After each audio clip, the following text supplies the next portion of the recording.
Hello, and welcome to my YouTube channel, Reading Little Blue Books. Out loud, all stoned.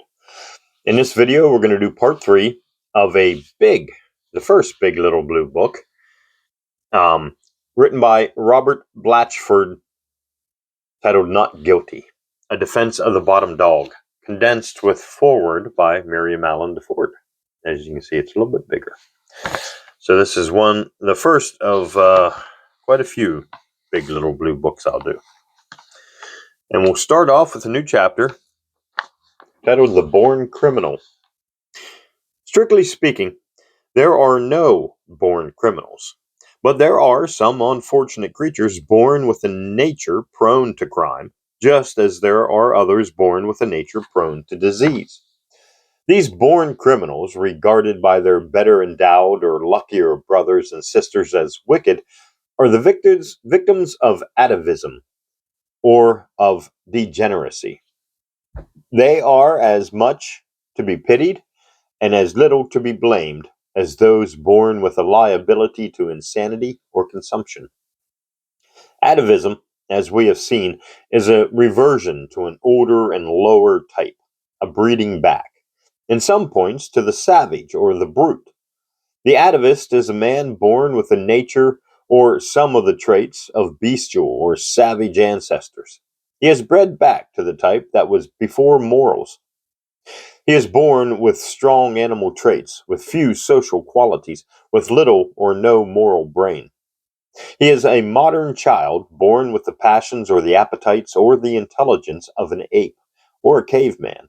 To expect him to rise to the moral standard of today and to blame him if he fail is as unreasonable as it would be to expect the same conduct from a gorilla or a panther.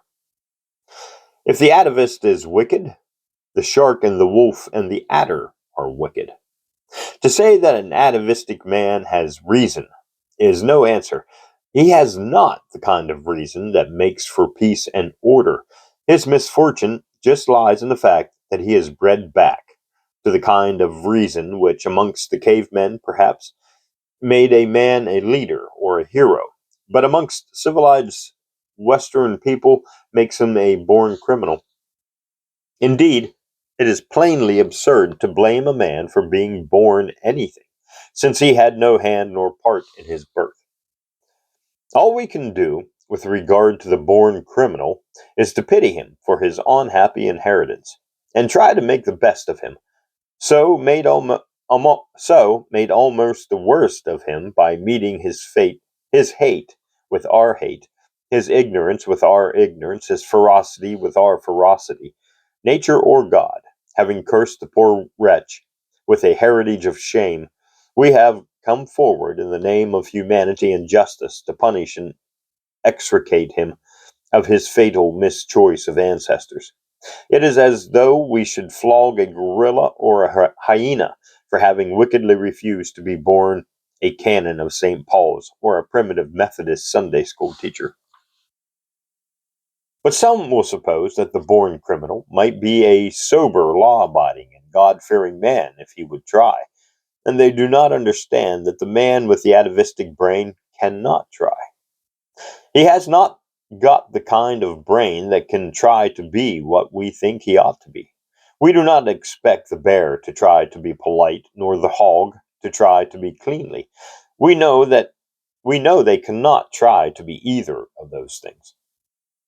Neither can the atavistic man try to be something for which his nature has not made, or was not made.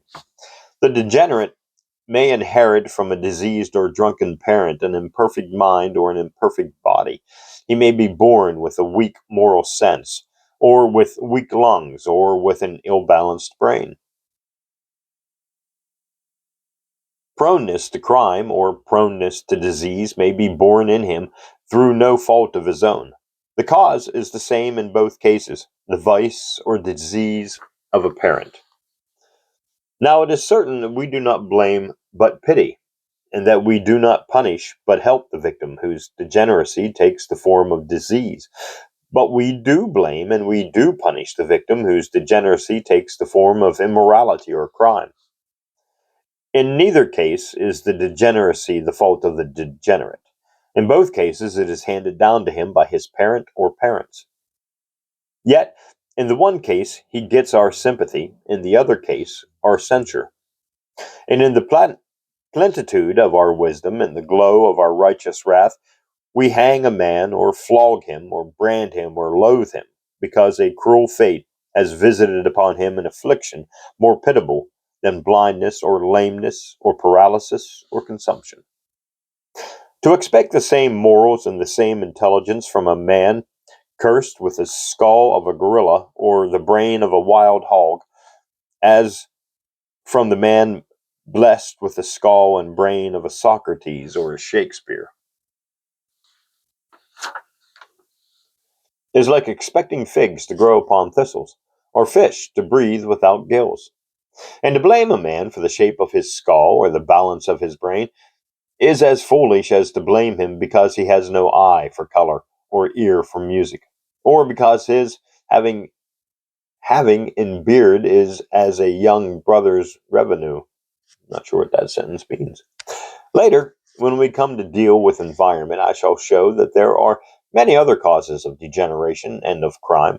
But here I point out only that atavism and degeneration account for from 30 to 40% of the criminals of the present day. The present day is early 1900s.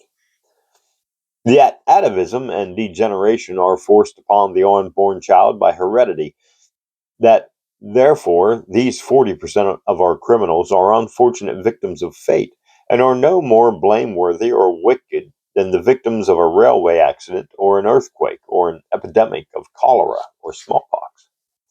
They should, as I claimed before, be pitied and not blamed. They should be helped and not punished. What are we to do with this wretched, desperate brother who will not love us though we whip him with whips of wire, who will not make friends of us though we spurn and spit upon him, who, though we preach to him, cannot understand, who, though we teach him, cannot learn, who, though we hang him high as Hanan, will die game, cursing us with his strangled breath, mocking us with his blinded eyes, and in spite of all our intellect and righteousness, going back from us unbettered and untamed into the abyss of eternity and the laboratory of evolution, whence he and we were drawn, going back from us a savage still, and in his angry heart and baffled mind holding our half-fledged knowledge and green morality in derision. Well, he is dead, his stiff neck broken and his body wrapped in a winding sheet of lime. And we remain the superior persons we are. We are civilized and holy. We punish weakness with blows and misfortune with chains. We teach sweet reasonableness with a cat o' nine tails steeped in brine. We exemplify gentleness and mercy with the giblet and the axe. We brand the blind and torture the imbecile and excrete the miserable and damn the diseased and revile the fallen. We set our righteous heel upon the creeping thing and thank our anomalous and hypothetical God of love and justice that we are not as those others, our atavistic brother and his degenerate children. And our atavistic brother, the criminal born, he does not understand us. He does not admire us. He cannot love us. We fail in some inexplicable way to charm the death adder, charm we never so wisely. But someday, perhaps, when the superior person has achieved humility, even the outlawed bottom dog may come by some crumbs of sympathy, some drops of the milk of human kindness, and then environment. New chapter. What is environment? When we speak of a man's environment, we mean his surroundings, his experiences, all that he sees, hears, feels, and learns from the instant that the lamp of life is kindled to the instant when the light goes out. By environment, we mean everything that develops or modifies the child or the man for good or for ill. We mean his mother's milk, the home, the state of life into which he was born. We mean the nurse who suckles him, and children he plays with, the school he learns in, the air he breathes, the water he drinks, the food he eats. We mean the games he plays, the work he does, the sights he sees, the sounds he hears. We mean the girls he loves, the women he marries, the children he rears, the wages he earns. We mean the sickness that tries him, the griefs that sear him, the friends who aid and the enemies who wound him. We mean all his hopes and fears, his victories and defeats, his faiths and his disillusionments. We mean all the harm he does and all the help he gives, all the ideals that beckon him, all the temptations that lure him, all his weepings and laughter, his kissings and cursings, his lucky hits and unlucky blunders. Everything he does and suffers under the sun. Everything outside our skin belongs to our environment. Let us think of it again. Education is environment. Religion is environment. Business and politics are environment. All the ideals, conventions, and prejudices of race and class are environment. Literature, science, and the press are environment.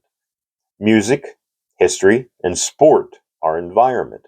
Beauty and ugliness are environment. Example and precept are environment. War and travel and commerce are environment. Sunshine and ozone, honor and dishonor, failure and success are environment. Love is environment. A child is born absolutely without knowledge. Every atom of knowledge he gets must be from his environment. Every faculty of body or of mind grows stronger with use and weaker with misuse. This is as true of the reason and the will as of the muscles. The sailor has better sight than the townsman because his eyes get better exercise. The blind have sharper ears than ours because they depend more on their hearing. Exercise of the mind alters the arrangement of the gray matter of the brain, and so alters the morals, the memory, and the reasoning powers. Just as dumbbells, rowing, or delving develops the muscles, though thought, study, and conversation develop the brain. And everything that changes or develops muscle or brain is a part of our environment. The main difference between the Europe of today and the Europe of the old Stone Age is one of knowledge, that is, of environment. Suppose that a child of 20th century parents could be born into the environment of an earlier century. Would he grow up with the ideas of today or with the ideas of those who taught and trained him? Most certainly he would fall into step with his environment. He would think with those with whom he lived and from whom he learned. Born into ancient Athens, he would look upon slavery as a quite natural and proper thing. Born into ancient Scandinavia, he would grow up a Viking, would worship Thor and Odin, and would adopt piracy as the only profession for a man of honor.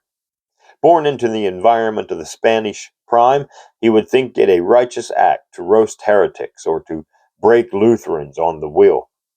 Born into the fanatical environment of 16th century France, he would have no scruples against assisting in the holy massacre of St. Bartholomew's. Born a Turk, he would believe the Koran and accept polygamy and slavery. Born a Red Indian, he would scalp his slain or wounded enemies and torture his prisoners. Born amongst cannibals, he would devour his aged relatives and his faded wives and most of the foes made captive to his bow and spear. Suppose a child of modern English family could be born into the environment of 14th century England. He would surely believe in the Roman Catholic religion, in the personal devil, and in a hell of everlasting fire.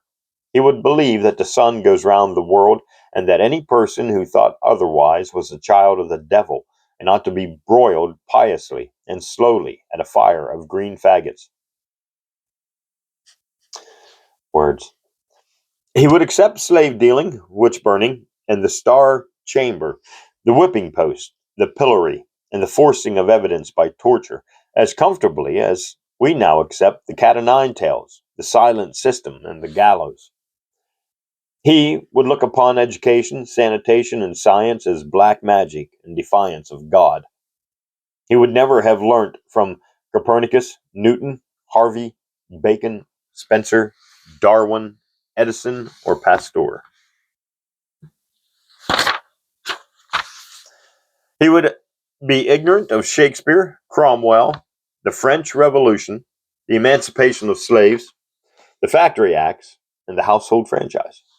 He would never have heard of electricity, steam, cheap books, the free press, the school board, the Fabian Society. He would never have heard of the Australian colonies, of the Indian Empire, of the United States of America, nor of Napoleon, George Washington, Nelson, Queen Elizabeth, Abraham Lincoln, nor Florence Nightingale. Not one of these great men, not one of these great things would form a part of his environment. Nor may we lightly claim that he himself would be of a more highly developed type, that his propensities would be more humane, his nature more refined. We must not forget that the refined John Wesley believed in witch burning, that the refined Jeremy Taylor thought all the millions born in heathen darkness would be doomed to eternal torment. Nor must we forget that many educated, cultured, and well meaning Europeans and Americans today believe that unbaptized babies and free thinkers and unrepentant Christians will lie shrieking forever in a lake of fire and brimstone. Taken straight from the cradle and brought up by brutes, a child would be scarcely human. Taken straight from the cradle and brought up amongst savages, the child must be a savage. Taken straight from the cradle and brought up amongst thieves, the child must be a thief. Let anyone who underrates the power of environment exercise his imagination for a moment. Suppose he had never learnt to read. Suppose he had never learnt to talk. Suppose he had never learnt to speak the truth, to control his temper, to keep his word, to be courteous to women, to value life.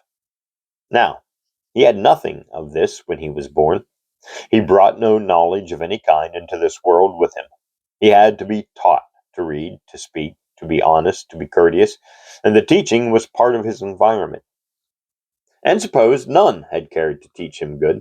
Suppose, instead, he had been taught to lie and to steal, to hate and to fight, to gamble and to swear.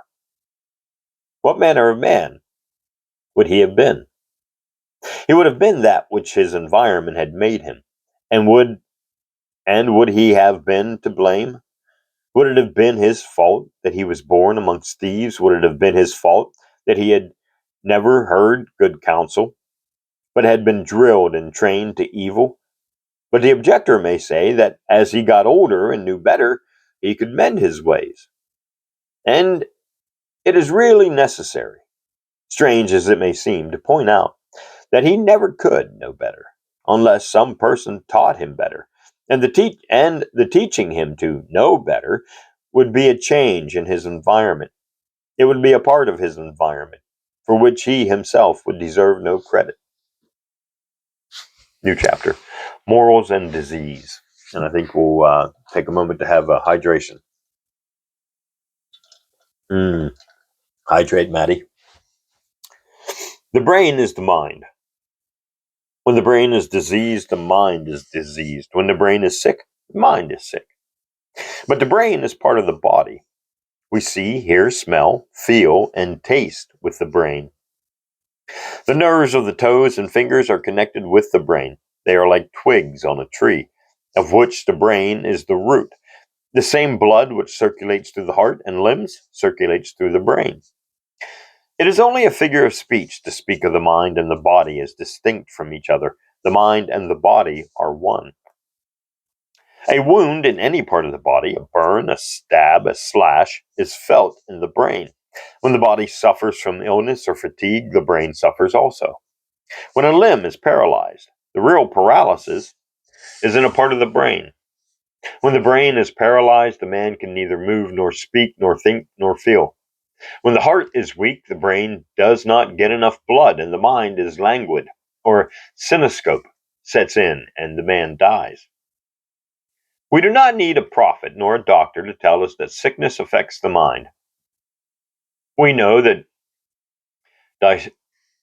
dyspepsia, gout, or sluggish liver makes us peevish, stupid, jealous, suspicious, and despondent. We know that illness or weakness turns a sweet temper sour, makes a patient man impatient, a grateful man ungrateful. We know how trying are the caprices and whims of an invalid, and we commonly say of such, he cannot help it. He is not himself today. We all know the effects of violent anger, of violent grief, or violent love, or violent emotion of any kind upon the health. We know also the effect of worry and the effects of fatigue and improper food. One of these effects is self poisoning, and one of the results of self poisoning is brain sickness, resulting often in vice or crime. We find then that disease may be caused by neglect in childhood, by starvation or improper food, by overwork, by terror, by excitement, and by worry, amongst 1,000 other causes. And we find that disease affects the brain and very often leads to vice, to crime, to dishonesty, falsehood, and impurity. And disease is one part of our environment. A wound or a shock may have a wonderful effect on the mind. A man may slip and strike his head on a stone and may get up an idiot. A gunshot wound in the neck, a sword cut on the head, may cause madness, or may cause an injury of the brain, which will quite change the injured man's moral nature. And that's the end of that chapter. Next chapter, which is probably 3 paragraphs, titled Food. We have seen that one cause of insanity and disease and of immorality and crime is degeneration.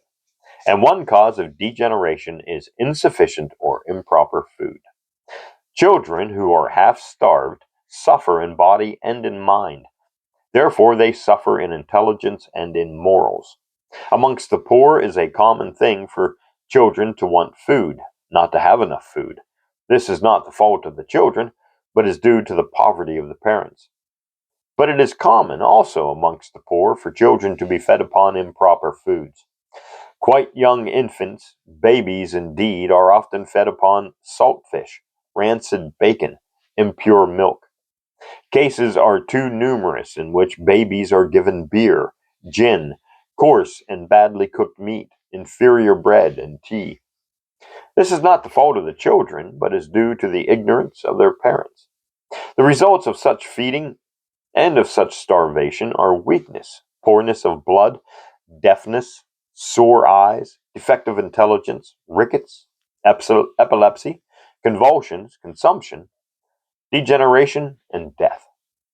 Millions of children are ruined in body and mind. Millions of degenerates are made by bad feeding or underfeeding. And the good and the bad feeding are both part of our environment. Next chapter. Poverty, labor, and overcrowding. As the health affects the brain and the brain the morals, all healthy and unhealthy influences have a moral bearing.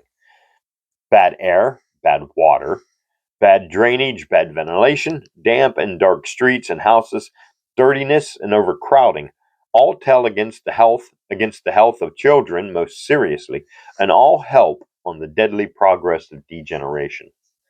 Grayness and monotony of life, unclean, unsightly, and sordid surroundings, tedious and soulless toil, all tend to blunt the senses, to cloud the mind, and to oppose the spirit. Millions of the working poor who live in great noisy cities, whose neighborhoods are vast, huddled masses of sunless streets and airless courts, whose lives are divided between joyless labor and joyless leisure, the conditions of whose comfortless and crowded homes are such as to make cleanliness and decency and self respect well nigh impossible. Millions of men, women, and children are here starved in soul as well as in body. These people, throughout their anxious and laborious lives, sleep in the overcrowded cottages and tenements, ride in the crowded and inconvenient third class carriages, sit in the crowded and stifling galleries at the theater, are regaled with the crudest melodrama, the coarsest humor, the most vapid music. When they read, they have the yellow press and the literature of crime. When they get to the seaside, they spend their brief and rare holiday in the rowdiest of watering places. They have no taste for anything higher. True, they have never been taught to know the highest, and their ignorance and their slums and their clownish pleasures are part of their environment. We need not ask whether such environment makes for culture, for joy, for health. They have no refinement in their lives, these poor working millions. They have no flowers, no trees, no fields, no streams, no books, no art, no healthy games. Worse than that, perhaps, they are paid neither honor nor respect. They are without pride and ambition. They have no ideals, no hope. The environment that denies to human beings all pride and honor and hope, all art and nature and beauty, does not make for health nor for morality. We must remember that these poor creatures are human. The difference between them and us is more a difference of environment than of heredity. The hunger for pleasure, for excitement and romance is as strong in their soul as in ours. Like ourselves, they cannot live by bread alone. Excitement, pleasure of some kind, they, they must have, will have. The hog is contented to snore in its sty. The cat is happy with food and a place before the fire. But the human being needs food for the soul as well as for the body. And there is ample environment to feed the hunger of the ignorant and the poor for excitement, the environment of betting and vice and unadulterated drink. That's the end of that chapter. And that's where we're going to stop for part 3 of the big Little Blue Book, written by Robert Blanchford, titled Not Guilty, A Defense of the Bottom Dog, condensed with foreword by Miriam Allen DeFord. Let me look to see. I think this was written in the early part of the 19th century, late 18th century, and I think there is a date, but I can't find it for the moment. Let's see. This one was copyright 1944, and there's the preface. 1903, Not Guilty was written. No, 1905. Sorry, Not Guilty in 1905. So this was originally written in 1905, and this book was copyrighted in 1944. All right, so there we go. Thanks for listening, and join me in part 4.